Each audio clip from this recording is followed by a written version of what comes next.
आप हर रोज सुबह उठते हो, उसके बाद अपना ट्रेडिंग सेटअप ओपन करते हो, मार्केट में आते हो, फिर उसके बाद ट्रेड करते हो। ट्रेड में या तो फिर आपका प्रॉफिट होता है या तो लॉस होता है। अगर आपसे कोई गलती हो गई होती है तो आप उस गलती का रिग्रेट करते हो और फिर सोचते हो कि मैं ये गलती दोबारा नहीं दोहराऊंगा। एंड उसके अगले दिन जब आप ट्रेड करते हो, वही सेम गलतियां आप दोबारा से दोहराते हो। एंड उसके अगले दिन भी वही सेम गलतियां करते हो। क्या आप सच में सोच पा रहे हैं कि आप क्या कर रहे हैं? कि आप प्रोग्राम्ड हैं जो सेम गलतियां आप डेली आकर के दोहरा रहे हैं? देखिए गाइस, 95% लोग ऐसे होते हैं जो इसी सेम लूप में फंसे रह जाते हैं। Same regret, same guilt, same pain, same suffering. वो मार्केट में इसी से सफर करते रहते हैं। एंड इन सब से हट करके वो 4 से 5% लोग होते हैं जो कुछ अलग करते हैं। वो अपनी गलतियों को ढूंढते हैं, अपने खुद के रूल्स बनाते हैं। एंड सबसे बड़ी बात, वो दूसरों की गलतियों से सीखते हैं और वो अपनी जिंदगी को जीत कर हासिल करते हैं। So guys, today I will actually told you कि कौन सी ऐसी चीजें हैं ट्रेडिंग में जिन्हें लोगों को सीखने में सालों लग जाते हैं।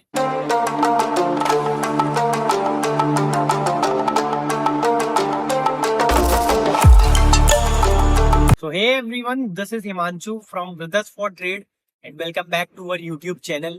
So let's start the video without wasting any time.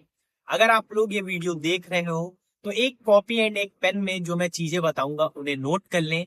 And अगर आप लोग यहाँ तक वीडियो में बने हैं तो आप सच में ट्रेडिंग में कुछ उखाड़ना चाहते हैं। लोग चार्ट देखते ही ट्रेड कर लेते हैं। कहीं से यूट्यूब पे स्ट्रेटेजी देख ली, कहीं टेलीग्राम से कॉल या फिर पुट का सिग्नल मिल गया तो ट्रेड बस वो लोग कर लेते हैं। गाइस देखिए, अगर आप लोग बिना सिस्टम के ट्रेड करते हैं तो आप ट्रेडिंग को गैम्बलिंग की तरह मानिए। अगर आप सच में ट्रेडिंग में इतना समय दे रहे हैं तो क्यों ना उसे सिस्टम से आप करें, उसमें थोड़ा प्रोफेशनलिज्म लाएं। गाइस देखिए, मार्केट में ट्रेड सभी कोई करता है बट टिकता वही है जो सिस्टम से काम करता है। मार्केट ऐसा है, अगर आप लोग सिस्टम से काम नहीं करोगे आपको वो फिल्टर कर देगा और बहुत से लोग फिल्टर होते हैं। एंड गाइस, अगर आपके पास प्रॉपर एसएल, प्रॉपर टारगेट और एग्जीक्यूशन नहीं है सही, तो नो डाउट आपके सिर्फ और सिर्फ लॉसेस ही होंगे। तो इसका सोल्यूशन क्या है? देखिए, सोल्यूशन बिल्कुल सिंपल सा है। आपको एक स्ट्रेटेजी अपनी ढूंढनी है। आपको एक स्ट्रेटेजी कोई भी आप बना सकते हैं, उस पे आपको ट्रेड बैक टेस्ट करनी है एंड उस स्ट्रेटेजी को मास्टर करना है। यही बिल्कुल सिंपल सा एक रूल है। मार्केट हर रोज ट्रेड करने के लिए नहीं है। जो बिगनर्स होते हैं, जो मार्केट में नए आते हैं, वो ये सोचते हैं कि मैं जितना ज्यादा ट्रेड करूंगा उतना ज्यादा मेरा प्रॉफिट होगा। बट सच्चाई ये है कि आप जितना ज्यादा ट्रेड करोगे उतनी ज्यादा आपसे गलतियां होंगी और उतने ही ज्यादा आपके लॉसेस होने के चांसेस हैं। अगर मार्केट आपको क्लियर सिग्नल नहीं दे रहा है तो sometimes no trade is the best trade. और गाइस, ये चीज सीखने में सच बता रहा हूं मैं आपको, लोगों को सालों लग जाते हैं। एक बड़ा लॉस हुआ और उस लॉस को रिकवर करने के लिए एक और ट्रेड ले लिए। Guys, this is called revenge trading. इसे हम लोग इमोशनल ट्रेडिंग भी बोलते हैं। एंड यहीं से आपका जो अकाउंट होता है उसका दी एंड होना शुरू हो जाता है। देखिए, इससे आप कैसे बच सकते हैं? जब भी आपका बड़ा लॉस हो जाए तो आप जो है सेकेंड ट्रेड के लिए बिल्कुल मत जाइए, क्योंकि वो आप फिर ट्रेड नहीं करोगे, आपके इमोशंस वहां पे हावी होंगे और आप गलत जगह पे ट्रेड करोगे। सो आपका जिस दिन बड़ा लॉस हो जाए आप वहां पे ट्रेड मत करिए। वहां पे आप ट्रेड नहीं करोगे, वहां पे आपका इमोशन करेगा ट्रेड। गाइज, ये सारी गलतियां मैंने भी की हैं एंड इनसे मैं कैसे बचा? मैंने जो है, अगर मेरा कभी भी पहले ट्रेड में बड़ा लॉस हो जाता है तो मैं सेकेंड ट्रेड कभी भी एग्जीक्यूट नहीं करता हूँ। देखिए, मार्केट अगले दिन भी ओपन होगा, आपको अपनी बारी का इंतजार करना है। अगर मार्केट ने लॉस दिया है तो आप उसे एक्सेप्ट कर लीजिए एंड कुछ सीख के मार्केट से बाहर आ जाइए। क्योंकि अगर आप लोग रिवेंज ट्रेडिंग करने जाएंगे तो आपके अकाउंट का डी एंड होना नो डाउट कंफर्म है। गाइस, अब हम लोग बात कर रहे हैं रिस्क मैनेजमेंट के बारे में।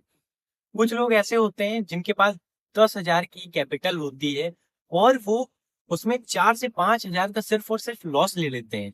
गाइस, एक मैं आपको गोल्डन रूल बता रहा हूँ। कभी भी आप अपने कैपिटल का 2 से 3% से ज्यादा कभी भी लॉस में मत लीजिए। अगर आपका इससे ज्यादा लॉस हो रहा है, अपने ट्रेड को कट कर दीजिए एंड ऐसी स्ट्रेटेजी बनाइए जहां पे आपके लॉस कम से कम हो एंड जो प्रॉफिट हो वो आपके मैक्सिमम हो। अगर गाइस आपने जो है अपने रिस्क को कंट्रोल नहीं किया तो मार्केट जो है फिर आपको कंट्रोल करेगा। आज आप स्कैल्पिंग कर रहे हैं, कल स्विंग ट्रेडिंग करेंगे, उसके अगले दिन इंट्राडे ट्रेडिंग। गाइस देखिए, बहुत से लोग ऐसे होते हैं जिन्हें सालों लग जाते हैं ये समझने में कि मुझे मल्टीपल स्ट्रेटजीज पे नहीं भागना है, मुझे सिर्फ और सिर्फ एक स्ट्रेटजी पकड़नी है और उस स्ट्रेटजी को मास्टर करना है। कोई भी वो स्ट्रेटजी हो सकती है, आप चाहे वो स्कैल्पिंग करें, चाहे इंट्राडे करें या फिर चाहे स्विंग ट्रेडिंग करें, आपको सिर्फ और सिर्फ एक पे स्टिक रहना है। अगर आप लोग ऐसे ही एक दिन स्कैल्पिंग कर रहे हैं, उसके अगले दिन इंट्राडे कर रहे हैं, तो ऐसे में आपका पैसा एक दिन बच जाएगा, उसके अगले दिन उससे ज्यादा पैसा आप मार्केट में गवा दोगे। सो एक पे आपको स्टिक रहना है, मल्टीपल स्ट्रेटजीज पे मत शिफ्ट होइए। और यहीं पे लोग मेजर लॉस करते हैं एंड ये समझने में लोगों को बहुत ही ज्यादा समय लग जाता है। एंड अगर आपका प्रॉफिट नहीं होता है तो आप लोग फिर मार्केट को ब्लेम करते हो, मार्केट में कमी है।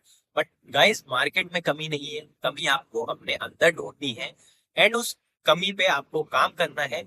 आप डेफिनेटली मार्केट से बहुत अच्छा पैसा बनाओगे। आपके जितने भी ट्रेड्स हों, आप उसका रिकॉर्ड रखिए, क्योंकि अगर आप जो भी ट्रेड कर रहे हो उसका अगर आप लोग रिकॉर्ड नहीं रखोगे तो आप लोग को पता कैसे चलेगा कि जो आप गलतियां कर रहे हो वो आप दोबारा नहीं करोगे। सो सबसे इम्पोर्टेंट बात यह है कि आप अपना एक ट्रेडिंग जर्नल बनाएं एंड उस ट्रेडिंग जर्नल में जो आप गलतियां करते हो उस गलतियों को नोट करें। हर एक ट्रेड का entry point, exit point and trade के पीछे का लॉजिक, ये सारी चीजें आप अपने ट्रेडिंग जर्नल में लिखें और ये आपकी लर्निंग को 3x कर देगा। गाइस देखिए, सिर्फ और सिर्फ ये ट्रेडिंग जर्नल मेंटेन करने से आप अपने अंदर बहुत ही मैसिव चेंज देखोगे अपनी ट्रेडिंग जर्नी के अंदर। सो ये बहुत ही इंपॉर्टेंट है, क्योंकि यहाँ पे आप लोग अपनी गलतियां नोट डाउन करते हो एंड उस गलतियों पे अगर आप लोग दोबारा से काम करते हो तो आप एक बेटर वर्जन अपना देखोगे आने वाले फ्यूचर में। सो ये बहुत ही ज्यादा इंपॉर्टेंट पॉइंट है। मैं हर एक वीडियो में बोलता हूँ कि आपको अपना ट्रेडिंग जर्नल जरूर से बनाना चाहिए एंड इस वीडियो में भी आपको बता रहा हूँ अपना ट्रेडिंग जर्नल जरूर से बनाए, बहुत ही ज्यादा इंपॉर्टेंट है। तो गाइज, ये सारे कुछ मुझे लगे थे कि आपके साथ ये सारी चीजें डिस्कस करनी चाहिए, सो ये वीडियो मैंने बनाया। एंड अगर आपको वीडियो पसंद आया हो तो वीडियो को लाइक करिएगा, चैनल को जरूर से सब्सक्राइब कर लें। मिलते हैं नेक्स्ट वीडियो में। एंड अगर आप लोग ट्रेडिंग एंड इन्वेस्टमेंट सीखना चाहते हैं तो हमारे चैनल को एक बार चेकआउट कर सकते हैं। फ्यूचर में हम लोग आपको ऐसे ही वैल्यूएबल इंफॉर्मेशन एंड कंटेंट देते रहेंगे। Make sure to subscribe our channel. मिलते हैं नेक्स्ट वीडियो में।